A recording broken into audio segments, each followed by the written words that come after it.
Granny Smith couldn't help but laugh a few minutes more. The blonde couldn't tell if she was laughing about her sister's eagerness or her own reluctance. Deciding not to raise the issue, she sighed as she grabbed the pot pad again to extract the last apple pie. She didn't hear the larger set of hoof steps working their way into the kitchen. "Oh, there you are!" came an exclamation. Applejack flinched and dropped her pad as she recognized the voice of the white mare she'd spent the past 2 weeks with. "Hey, Rarity," she greeted as she turned around. "'Twasn't expecting y'all round so early. The carts haven't arrived yet, have they?" "No, they haven't," the unicorn conceded. "But that wasn't the point of why I came. You see, well—" There was a pawing at the floor. It was only now that the farmer realized that there was a saddlebag strapped to her friend's back. Sticking out of the left bag was a large pink box. "Rarity," she began, her eyes widening. "You didn't!" Those blue eyes looked back up with a sheepish expression. "I wanted to repay you for everything that you've done. So I went and—" Instead of continuing, Rarity's horn lit up as the package floated out of her bag. It levitated towards the earth pony before the top lifted up, displaying its contents. She could tell this much. It was white and frilly. "To match your exquisite voice, dear," came the explanation, "made especially for the EACE. Applejack was floored and sweating. She had originally been intending on wearing her gala outfit, but as she thought about it, it made sense that her friend would pull something like this. She began looking around in a panicked manner for an exit, any exit out of the room. Bursting out of the window and getting glass embedded in her flank seemed like a better option, when compared to wearing one of Rarity's newest frou-frou concoctions. She faced Granny Smith for help, but all she got from that direction was a look of amusement. The old tart was enjoying her discomfort.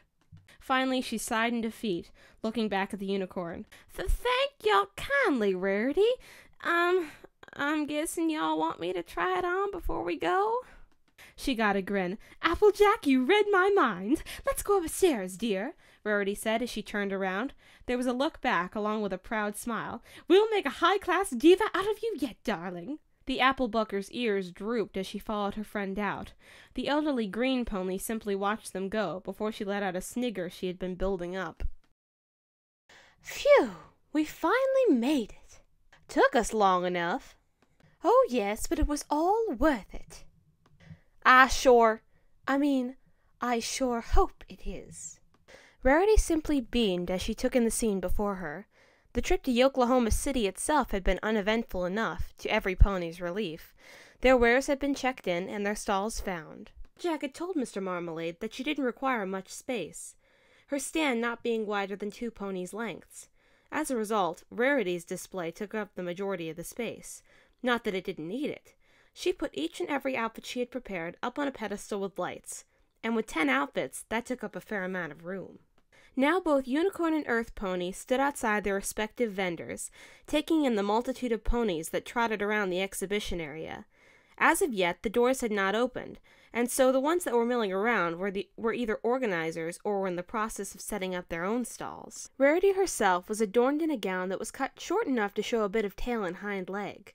Made in an autumn gold tone, there were points of amber lined around her neck, as a shinier fabric traced the hems. Applejack pawed the ground restlessly as she looked herself over. Before they had even entered the building, her friend had insisted she be in character. Her blonde locks were once again done up in a mountain fashion, and the dress, it fit well and loosely, but the Parmphony still felt it was squeezing the life out of her. It was a Southern Belle's dress, with enough of a bouffant in the back to make her feel like a whale, daintily ruffled sleeves, and to top it all off, a pearl necklace that weighed like a ball and chain. She desperately wished for her hat. "I don't know about you," the white mare gushed, "but I am so stoked for this, to use a word from Rainbow Dash's vocabulary." She brought another brush to her, nervously grooming her mane once more. "Our names are going to be on the top of every rich pony's list." I hear you," the farmer replied, trying her best not to let her speech slip up this time. Slip, and she may ruin any chance of profit for the farm. "So many ponies here. I would think at least one of them would appreciate a good apple. And dress." "And dress or two." She gave a look at her friend for the interjection. I would still like to get out and about before the day is done, though. I spy a plow display over in that corner, and I do believe I see one that would be just right for Big Macintosh's size. Oh, you'll have plenty of time for that, dear, Rarity assured. Maybe we can get some time to ourselves on the third day. Hopefully they won't have sold out of any— Ladies, came a grandiose voice. They both looked up in time to see Mr. Marmalade approaching the two. so glad you were able to make it. Oh, Madam Rarity, Madam Applejack, you both simply look fabulous. He took a look at the two mares and the stalls behind them before turning to look at the scenery around them. Isn't this all just so grand? All the wares to be seen, all the innovations, all the wonderful ponies. This is sure to be the best exhibition yet. Applejack gagged on the inside at the words, and a quick glance at Rarity told her her friend was thinking much the same thing. However, they quickly put aside their feelings of doom as the white mare spoke up. "Oh, you're absolutely right, darling. And my friend and I owe it all to you for our chance to attend this prestigious affair." I concur, the orange filly quipped. I should have asked Rarity to have taught me some of them fancy words, too. The stallion favored both of them with a wide smile before turning all business. The doors will be opening in less than 3 minutes. Have you fillies got everything? Yes? Good to hear. Now, get ready at your stations. Those ponies will be coming in like a tidal wave, I swear. He took this moment to clutch at each pony's hoof with his own, leaving each with a slight blush on their faces. I wish the both of you tremendous luck today. Let's hope that we all do well. Now, I must rush to the opening ceremony. Until later, my fillies. Toodaloo! Toodaloo! Toodaloo! They both echoed once more as the brown horse galloped away. They stood there for a second before facing each other. They could hear the background hubbub beginning to increase in volume. "Applejack," Rarity began, "good luck to you. Your apples will be sure to sell here. I know they will." "Thanks," she replied, city voice still in place.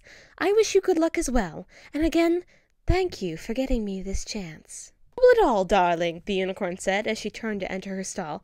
"We'll talk again soon. Until then, remember, no Ack-cent." The apple bucker nodded to her friend as she took position behind her own stall. As she trotted, however, she let a mumble escape her lips. "I don't got no hay-tossin' Ack-cent." Business was indeed far better than it had ever been at the gala. Flow kept up from a steady direction, which worked to Applejack's advantage.